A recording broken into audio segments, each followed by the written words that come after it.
ઉપલેટા તાલુકાના ઈસરા ગામે ચેકડેમ માટે ધારાસભ્ય દ્વારા 10 લાખની ગ્રાન્ટ મંજૂર કરાવી રિપેરિંગ શરૂ કરાવ્યું। ઉપલેટા તાલુકાના ઈસરા ગામે બરણેશ્વર મહાદેવના મંદિર પાસે આવેલ ચેકડેમ ઘણા સમયથી રિપેર કરવાનો હોય, જેને લઈ ગામ લોકો અને ખેડૂતો દ્વારા ધારાસભ્યને રજૂઆત કરતા ધોરાજી ઉપલેટા વિસ્તારના ધારાસભ્ય દ્વારા સરકારમાંથી 10 લાખની ગ્રાન્ટ મંજૂર કરાવી આપી હતી। તેમજ અન્ય રૂપિયા ગામ ખેડૂતો દ્વારા અંદાજે 5 લાખ એકત્રિત કરી લોખંડ સહિતની ઘટતી સામગ્રી એકત્રિત કરી તાત્કાલિક ધોરણે ચોમાસા પહેલા ડેમનું કાર્ય શરૂ કરી ગામ હિતના કાર્યો શરૂ કર્યા હતા।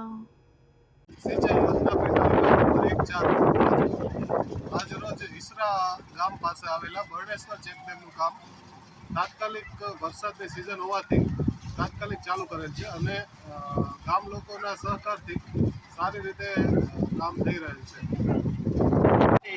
ખેડૂત અને સરકાર શ્રી મહેન્દ્રભાઈ પાડલિયાના સહકાર અને સહયોગ મહેન્દ્રભાઈના સપોર્ટથી આજે અમારું 24 કલાકની અંદર કામ પાસ કરી અને યુદ્ધના ધોરણે વરસાદી વાતાવરણ હોય, ભાદર નદીનો ફ્લો પાણીનો પૂરેપૂરો હોવાને લીધે 24 કલાકમાં સરકારશ્રીએ નિર્ણય લઈ અને કામ મંજૂર કરી આપેલ છે। તે બદલ અમે ઈસરા ગામના ખેડૂત વતી ખૂબ ખૂબ આભાર માનીએ છીએ અને ઈસરા ગામના બરણેશ્વર ચેકડેમ નંબર 1નું કામ આ ચાલુ છે અને ખેડૂતશ્રીના સહયોગથી લોખંડ સરકારશ્રીમાંથી પાસ ન થતાં ખેડૂત સ્વખર્ચે લોખંડ અને શ્રમ કરે છે।